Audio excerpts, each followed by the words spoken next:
सब आप सभी का आपके अपने YouTube channel sociology with Sangeeta में मैं संगीता स्वागत करती हूँ। और आज का जो हम लोग का टॉपिक है इसमें हम लोग यूपी पीजीटी का जो हमारा एक यूनिट है जिसमें कि प्राथमिक अवधारणाओं के अंतर्गत हम लोग को समिति, समुदाय, संस्था इन सभी के संदर्भ में देखना होगा। तो हम लोग पहले की क्लास में समिति को देखे थे, भारतीय समाज के संदर्भ में देखे थे, और आज का जो क्लास है इसमें हम लोग कम्युनिटी देखेंगे कि कम्युनिटी आखिर होती क्या है।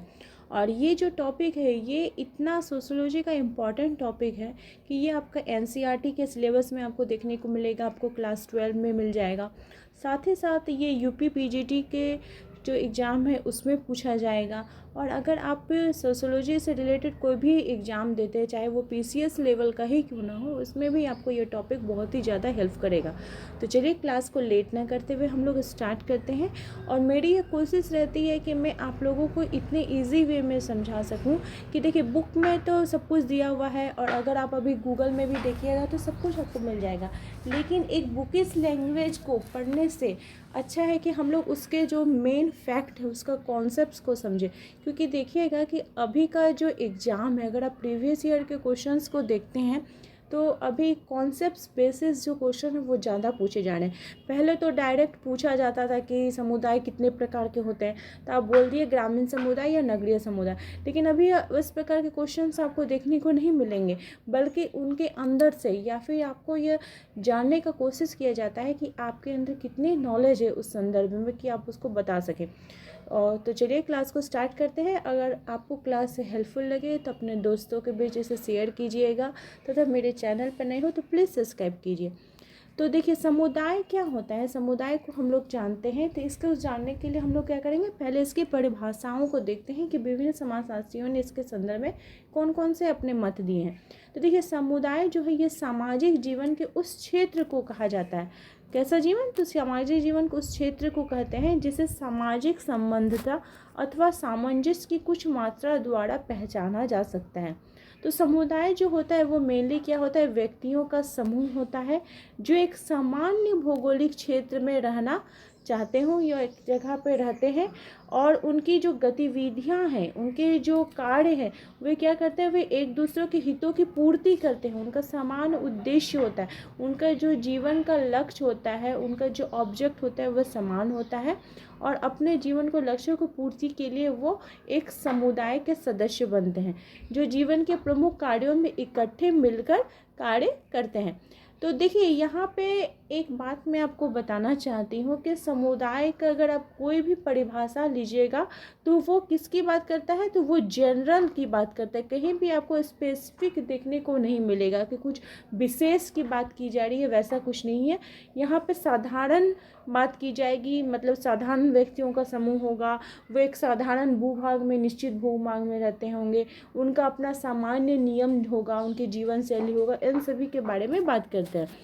तो विभिन्न समुदाय के बारे में हम लोग को जानने से पहले हम लोग उसका और क्या उसका बेसिक बात बोला जा रहा है उसको देखते हैं। तो समुदाय क्या है, एक सामान्य निश्चित क्षेत्र में रहते हैं जो कि सीमांकित भूभाग में रहने वाले परिवारों के संग्रह को कहा जाता है, जो एक साथ रहने के कारण उनका सामाजिक संबंध विकसित कर सक लेते हैं। समुदाय निवास की इकाई सामुदायिक संगठन की प्रक्रिया समुदाय के पर्यावरण तथा वहाँ के लोगों के विभिन्न चरणों तथा निपुणताओं के द्वारा विकास की ओर ले जाने का कार्य करती है। लोग एक साथ संगठित होकर उस समुदाय के सदस्य जो होते हैं वे कार्य करते हैं। तो समुदाय के अर्थ एवं परिभाषाओं को हम लोग देखते हैं। तो समुदाय जो ये शब्द है ये लैटिन भाषा से निकला है। देखिए इस प्रकार के जो क्वेश्चंस हैं वो एग्ज़ाम में पूछे गए हैं। आपको पूछा जाएगा कि सोशियोलॉजी जो है ये किन शब्दों के मेल से बना। तो जैसा कि हम सभी जानते हैं कि सोशियोलॉजी जो है ये दो शब्दों के मेल से बना है, सोशियस तथा लोगस। सोशियस क्या हो जाएगा, वो एक लैटिन भाषा का शब्द है, और लोगस क्या है, तो वो आपका ग्रीक या यूनानी भाषा का शब्द है, दो शब्दों के मेल से बना है।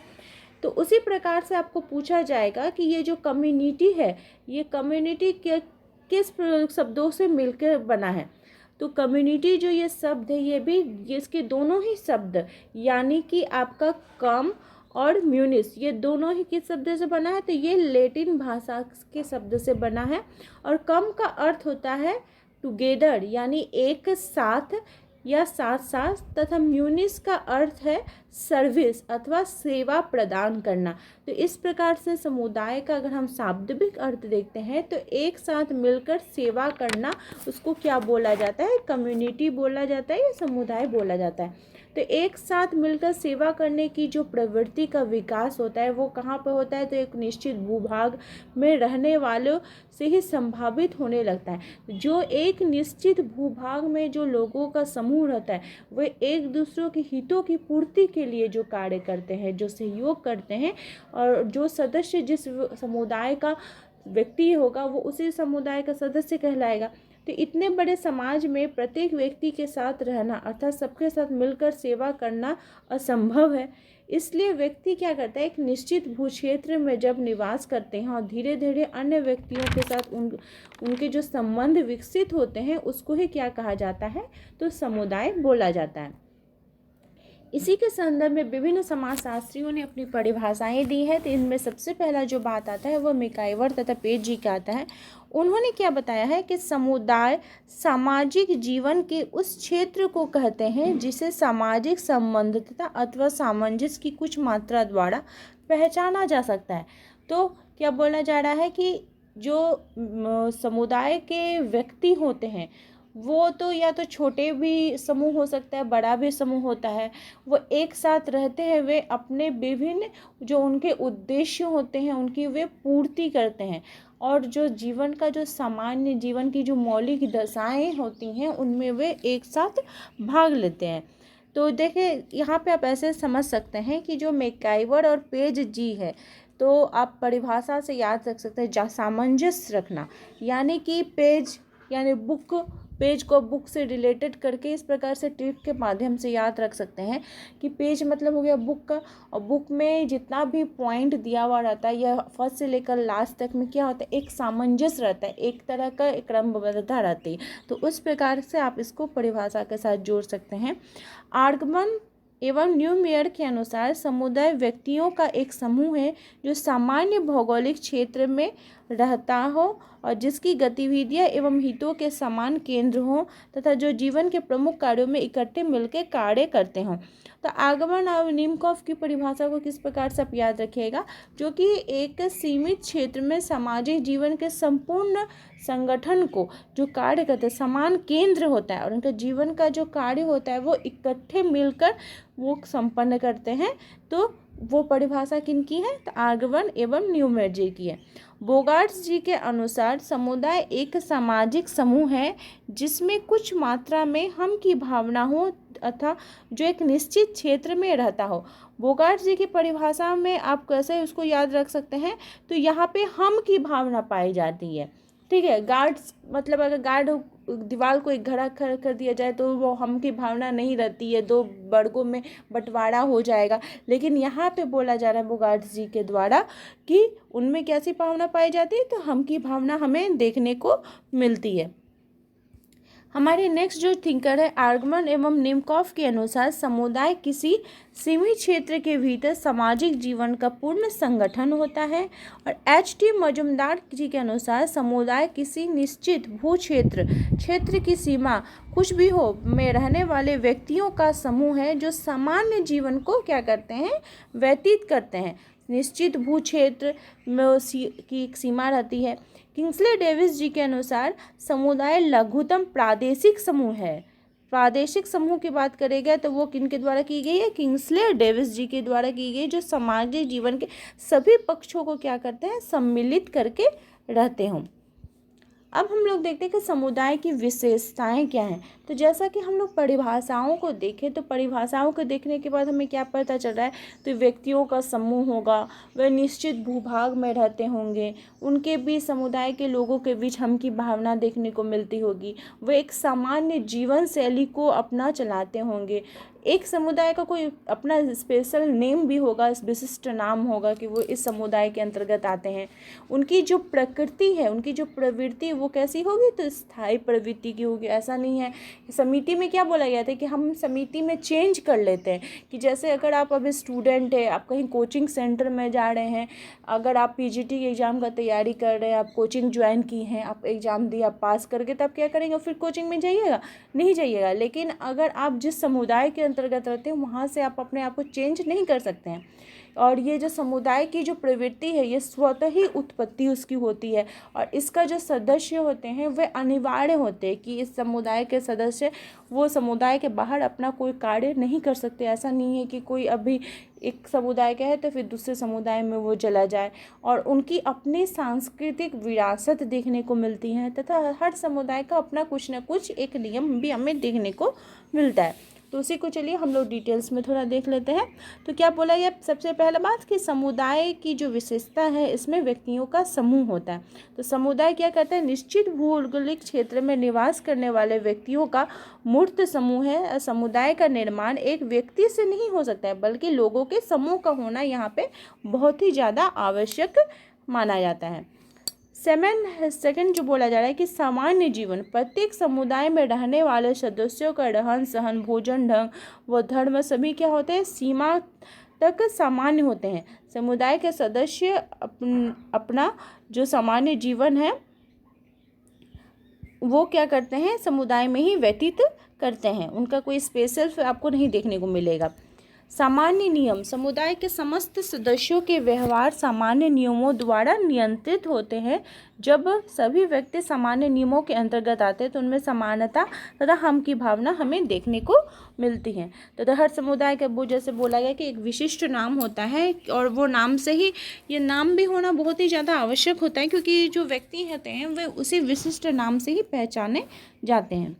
और स्थायित्व रहते हैं, ऐसा नहीं है कि हम लोग समुदाय में अपना चेंज कर सकते हैं। समुदाय जो होता है वो चिर स्थायी होता है।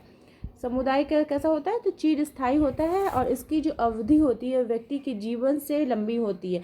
व्यक्ति समुदाय में जन्म लेते आते हैं तथा चले आते हैं, परंतु इसके बावजूद समुदाय का अस्तित्व बना रहता है। ऐसा नहीं है कि व्यक्ति की मृत्यु होगी तो समुदाय का भी भंग हो जाएगा, वो समुदाय जो है वो परमानेंट रहता है। एक समुदाय जो होता है वो निश्चित भौगोलिक क्षेत्र में निवास करते हैं। समुदाय का एक निश्चित भौगोलिक क्षेत्र होता है। दूसरे शब्दों में हम कह सकते हैं कि समुदाय के सभी सदस्य निश्चित भौगोलिक सीमाओं के अंतर्गत ही निवास करते हैं। उनमें अनिवार्य सदस्यता देखने को मिलती है। समुदाय की जो सदस्यता होती है वो अनिवार्य होती है। यह व्यक्ति की इच्छा पर निर्भर नहीं करती है कि व्यक्ति जन्म से ही क्या होता है कि उस जिस समुदाय का सदस्य बन जाता है। जैसे बोला था ना कि जो व्यक्ति जिस जाति के अंतर्गत जन्म लेगा वो उसी जाति का कहलाएगा, तो समुदाय भी वैसा ही है कि जो व्यक्ति जिसमें जन्म लेता है वो उसी समुदाय का ही कहलाता है, और समुदाय से पृथक रहकर व्यक्ति की आवश्यकताओं की पूर्ति कभी नहीं हो सकती है। उसमें क्या होता है, समुदाय में हम की भावना रहती है, सामुदायिक भावना पाई जाती है। सामुदायिक भावना की जो बात की जाए तो समुदाय की जो नींव है, समुदाय के जो सदस्य होते हैं अपने हितों की पूर्ति के लिए ही नहीं सोचते, वे संपूर्ण समुदाय का ध्यान रखते हैं। उनमें हम की भावना रहती है, उनका दायित्व तथा निर्भरता की भावना पाई जाती है, जो कि समुदाय की भावना के आवश्यक तत्व या सूत्र भी माने जाते हैं। अब हम लोग देखते हैं समुदाय के प्रकार के संदर्भ में। तो विभिन्न समाजशास्त्रियों ने समुदाय के बहुत सारे प्रकारकों के बारे में बात की है। जैसे आपका रेडफील्ड जी के अनुसार उन्होंने लघु समुदाय तथा बृहद समुदाय के बारे में बात की है। फिर मैकाइवर तथा पेज जी ने ग्रामीण समुदाय, नगरीय समुदाय तथा क्षेत्रीय समुदाय से 3 भागों में बांटा है। हेगेट महोदय ने समुदाय के प्रकारों का वर्णन गांव, नगर तथा कस्बा में बताया है। उन्होंने 3 प्रकार के इसके वर्णन की है। और किंग्सले डेविस जी के अनुसार जो आदिम, सभ्य एवं ग्रामीण नगरीय समुदाय के बारे में उन्होंने बात करते हैं, बोगार्ट्स महोदय ग्रामीण, नगरीय, क्षेत्रीय और राष्ट्रीय समुदाय की बात करते हैं। और कोलिन क्लार्क जी प्राथमिक, द्वितीयक और तृतीयक के बारे में बात करते हैं, जिसमें प्राथमिक के अंतर्गत वे जनजातीय समुदाय को रखते हैं, द्वितीयक के अंतर्गत ग्रामीण समुदाय को रखते हैं और तृतीयक के अंतर्गत नगरीय समुदाय को रखते हैं। तो आई होप आप लोगों को समुदाय, उसकी अर्थ, उसकी परिभाषाएं तथा उसकी विशेषताएं, उसके प्रकार अच्छे प्रकार से समझ में आ गई होंगी। अगर आपकी कोई भी क्वेरीज है या फिर किसी भी टॉपिक से आप जानना चाहते हैं तो प्लीज़ मुझे कमेंट में बताएं तथा मेरे चैनल के साथ बने रहने के लिए आप सभी का धन्यवाद।